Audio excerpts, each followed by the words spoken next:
Good morning all. ഞാൻ Ramakrishnan TB, SEBI registered research അനലിസ്റ്റാണ്. ഈ ഓഡിയോ കേട്ടതിന് ശേഷം ഡിസ്ക്ലെയിമർ കൂടി വായിച്ചു നോക്കണമെന്ന് താല്പര്യപ്പെടുന്നു. ഇന്ന് നമ്മൾ എക്സ്പെക്റ്റ് ചെയ്യുന്നത് വീക്ക് ഓപ്പണിങ്ങും വളാറ്റിലിറ്റിയും തന്നെയാണ്. ഏഷ്യയിലെ ജപ്പാൻ, തൈവാൻ, അതുപോലെ തന്നെ സൗത്ത് കൊറിയ മാർക്കറ്റുകൾ സ്ലൈറ്റ്ലി വീക്കാണ്. മോർണിംഗിലെ ചൈനീസ്, ഹോങ്കോങ് മാർക്കറ്റുകൾ സ്ലൈറ്റ്ലി ബെറ്റർ ആണ്. ഇന്നലെ അമേരിക്കയിലെ എല്ലാ ഇൻഡെക്സുകളും വീക്കായിട്ടാണ് ക്ലോസ് ചെയ്തിരിക്കുന്നത്. അതേസമയം ഡൗ ജോൺസ് ഇൻഡെക്സ് മോർണിംഗിൽ പുതിയ റെക്കോർഡ് ഹൈ ചെയ്തിരുന്നു. അതിനുശേഷം മറ്റ് ഇൻഡെക്സുകൾക്കൊപ്പം താഴെയാണ് ക്ലോസ് ചെയ്തിരിക്കുന്നത്. ടെക്നോളജി സ്റ്റോക്കുകൾ മെജോറിറ്റി താഴെയാണ്. അതേസമയം മാഗ്നിഫിസൻറ്റ് 7 കമ്പനികളിൽ 4 കമ്പനികൾ ഇന്നലെ ബെറ്റർ ആയിട്ടാണ് ക്ലോസ് ചെയ്തിരിക്കുന്നത്. സ്പേസ് എക്സും ഇന്നലെ താഴെയാണ്. $149.47 പെർ ഷെയറിനാണ് ഇന്നലെ ക്ലോസ് ചെയ്തിരിക്കുന്നത്. അതേസമയം സ്പേസ് എക്സ് നാസ്ഡാക്ക് 100 ഇൻഡെക്സിലേക്ക് ഇന്നലെ മുതൽ എൻട്രി ചെയ്തിട്ടുണ്ട്. അതുപോലെ തന്നെ റിസർച്ച് ഹൗസസ് എല്ലാം തന്നെ സ്പേസ് എക്സിൻ്റെ ടാർഗറ്റ് ഇൻക്രീസ് ചെയ്തിട്ടുണ്ട്. ഷോർട്ട് ടൈം ടാർഗറ്റ് ഇമ്മീഡിയറ്റ് ആയിട്ട് ഹിറ്റ് ആവുന്ന ടാർഗറ്റായിട്ട് റിസർച്ച് ഹൗസസ് പറഞ്ഞിരിക്കുന്നത് $255 പെർ ഷെയറാണ്. അതേസമയം സിറ്റി ഗ്രൂപ്പ് പറഞ്ഞിരിക്കുന്നത് അടുത്ത 5 വർഷത്തിനുള്ളിൽ സ്പേസ് എക്സ് $900 പെർ ഷെയറിലേക്ക് ഹിറ്റ് ചെയ്തേക്കുമെന്നുള്ള ഒരു വലിയൊരു പ്രഡിക്ഷനാണ് നടത്തിയിട്ടുള്ളത്. തീർച്ചയായിട്ടും സ്പേസ് എക്സിനെ സംബന്ധിച്ച് ലോങ് ടൈമിലേക്ക് ധാരാളം പോസിറ്റീവ് ന്യൂസ് ലോസ് ഒക്കെ ഉണ്ട്. അതോടൊപ്പം തന്നെ ടെസ്ലയുമായിട്ടുള്ളൊരു മെർജറും പോസിബിൾ ആണെന്നുള്ള റിപ്പോർട്ടുകളൊക്കെ വരുന്നുണ്ട്. ഇങ്ങനെ വരികയാണെങ്കിൽ തീർച്ചയായിട്ടും സ്പേസ് എക്സിന് ലോങ് റണ്ണിൽ പോസിറ്റീവ് ഇമ്പാക്റ്റ് ആണ് നൽകാൻ പോകുന്നത്. ഒപ്പം SK ഹൈനിക്സ് അവരുടെ ADRകൾക്കുള്ള പേപ്പേഴ്സൊക്കെ അമേരിക്കയിൽ ഫയൽ ചെയ്തിട്ടുണ്ട്. വ്യാഴാഴ്ചയാണ് പ്രൈസ് ഫിക്സ് ചെയ്യുന്നത്. വെള്ളിയാഴ്ച മുതലാണ് ADRകൾ ട്രേഡ് ചെയ്യാൻ പോകുന്നത്. സൗത്ത് കൊറിയയിലത്തെ സ്പേസസിൻ്റെ 1/10 ആണ് ഒരു ADR റെപ്രസെൻറ്റ് ചെയ്യുന്നത്. തീർച്ചയായിട്ടും ഒരു പ്രീമിയത്തിൽ ട്രേഡ് ചെയ്യാനാണ് ചാൻസസ് കൂടുതൽ. ഈ ADR ലിസ്റ്റിങ്ങിന് ശേഷമായിരിക്കും വീണ്ടും SK ഹൈനിക്സിലൊക്കെ ഒരു വൊളാറ്റിലിറ്റി കാണാൻ പോകുന്നത്. LNTക്ക് ഇന്ത്യ ഗവൺമെൻറ്റിൻ്റെ സോവറിംഗ് റേറ്റിങ്ങിനേക്കാളും 2 നോച്ച് കൂടുതലുള്ള റേറ്റിംഗ് ആണ് ഇൻ്റർനാഷണൽ റിസർച്ച് ഹൗസസ് എല്ലാം നൽകിയിരിക്കുന്നത്.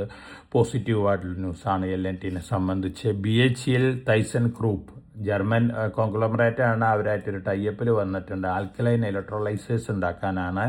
കൊച്ചിൻ ഷിപ്പ്യാർഡിൻ്റെ സ്റ്റേക്ക് സെയിലിന് 3.52 ടൈംസ് ആണോ ഡിമാൻഡ് വന്നിരിക്കുന്നത്. പോസിറ്റീവ് ന്യൂസാണ്. അലോട്ട്മെൻറ്റ് അടുത്ത ദിവസങ്ങളിൽ നടക്കും. പ്രീമിയർ എനർജീസ് Q1 $311 കോടി ഓർഡർ ബാഗ് ചെയ്തെന്ന് പറയുന്നു. ഒപ്പം ഉണോമിൻഡ 320 കോടി രൂപയുടെ ഗ്രീൻഫീൽഡ് സീറ്റിംഗ് പ്രൊജക്റ്റ് മഹാരാഷ്ട്രയിൽ സ്റ്റാർട്ട് ചെയ്യാണ്. ഫൈനാൻഷ്യൽ ഇയർ 2028 ലാസ്റ്റ് ക്വാർട്ടറിൽ അതിൻ്റെ കമ്മീഷനിങ് അല്ലെങ്കിൽ കമേഴ്ഷ്യൽ പ്രൊഡക്ഷൻ സ്റ്റാർട്ട് ചെയ്യുന്നതാണ് പറയുന്നത്. ഉണാമണ്ടയുടെ ഫസ്റ്റ് എൻട്രിയാണ് 4 വീലർ സെഗ്മെൻറ്റിലുള്ള സീറ്റിംഗ് സിസ്റ്റത്തിലേക്ക്. തീർച്ചയായിട്ടും പോസിറ്റീവാണ്. Idea forge qualified institutional placement floor price fix ചെയ്തിട്ടുണ്ട്. 835.86 രൂപ പെർ ഷെയറാണ്. EMBDL Q1 സെയിൽസ് എക്സലൻ്റ് ഡാറ്റയാണ് പുറത്തുവിട്ടിരിക്കുന്നത്. റെസ്റ്റോറൻറ്റ് ബ്രാൻഡ്സിൻ്റെ അക്വിസിഷൻ പുതിയ പ്രൊമോട്ടേഴ്സ് ടേക്ക് ഓവർ ചെയ്തിരിക്കുകയാണ്. അതിൻ്റെ അക്വിസിഷൻ കംപ്ലീറ്റ് ആയിരിക്കുകയാണ്. ലോങ് റണ്ണിലേക്ക് പോസിറ്റീവാണ്. അതേസമയം ഇക്വിറ്റി ക്യാപിറ്റൽ വലിയ രീതിയിൽ ഉയർന്നിട്ടുണ്ട്. Advaith energy transition 51.62 crore order bag ചെയ്തിട്ടുണ്ട്. റേമണ്ട് ലിമിറ്റഡ് പ്രൊമോട്ടേഴ്സിന് വാറണ്ട് ഇഷ്യൂ ആണ്. 497 രൂപ പെർ ഷെയർ പെർ വാറണ്ടാണ് കൺവർഷൻ പ്രൈസ് വരുന്നത്. റെലിഗെയറിൻ്റെ ഡീമർജറിന് NSE BSE NOC കിട്ടിയിട്ടുണ്ട്. മിഡ് വെസ്റ്റ് MOU സൈൻ ചെയ്തിട്ടുണ്ട് ഇന്തോനേഷ്യൻ കമ്പനിയായിട്ട്. പ്രൊജക്റ്റുകൾക്ക് വേണ്ടിയാണ്. ഇന്തോനേഷ്യയിൽ പോസിറ്റീവാണ്.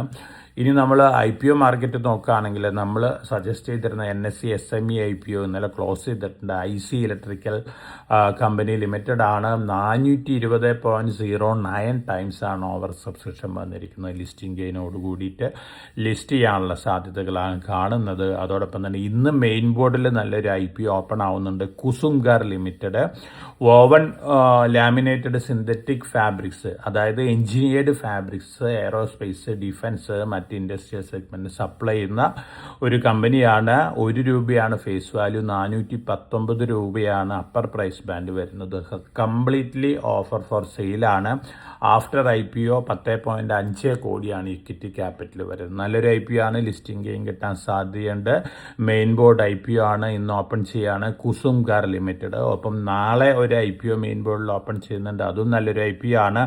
ലേസർ പവർ ആൻഡ് ഇൻഫ്ര 214 രൂപയാണ് അപ്പർ പ്രൈസ് ബാൻഡ് വരുന്നത്. 5 രൂപയാണ് ഫേസ് വാല്യൂ. ഇതും നല്ലൊരു കമ്പനിയാണ്. പവർ സെക്ടറിൽ നിന്നുള്ള ഇലക്ട്രിക്കൽ കണ്ടക്ടേഴ്സും കേബിൾസും ഉണ്ടാക്കുന്ന ഒരു കമ്പനിയാണ്. അപ്പോൾ ഈ 2 IPOs ആണ് ഇന്ന് കുസുംകാർ ലിമിറ്റഡ് ഓപ്പൺ ചെയ്യും. നാളെ laser power and infra open ചെയ്യും.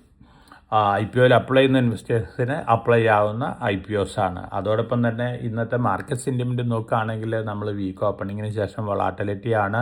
നാളെ മുതൽ മേജർ കമ്പനികളിലൊക്കെ Q1 റിസൾട്ടുകൾ വന്നു തുടങ്ങും. ആ റിസൾട്ടുകൾക്ക് അനുസരിച്ചിട്ടൊരു മൂവ്മെൻറ്റ് നമുക്ക് മാർക്കറ്റിൽ എക്സ്പെക്റ്റ് ചെയ്യാം. അതേസമയം ഇറാൻ, ഇസ്രായേൽ, അമേരിക്ക സംഘർഷം വീണ്ടും വലിയ രീതിയിൽ വഷളാവുകയാണെങ്കിൽ ബ്രന്റ് ക്രൂഡ് ഓയിൽ വീണ്ടും ഉയർന്നേക്കാം. അതിൻ്റെ ഒരു നെഗറ്റീവ് ഇമ്പാക്റ്റ് സ്ലൈറ്റ്ലി നമ്മുടെ മാർക്കറ്റിനെ ഇമ്പാക്റ്റ് ചെയ്തേക്കാം. അപ്പോൾ വളരെ കോഷ്യസ് ആയിട്ട് മാർക്കറ്റിൽ മൂവ് ചെയ്യുക. എല്ലാവർക്കും നല്ലൊരു ട്രേഡിൻ്റെ ആശംസിച്ചുകൊണ്ട് ഞാൻ ഇന്നത്തെ പ്രീ മാർക്കറ്റ് കമൻട്രിയോട് അവസാനിപ്പിക്കുകയാണ്. Thank you.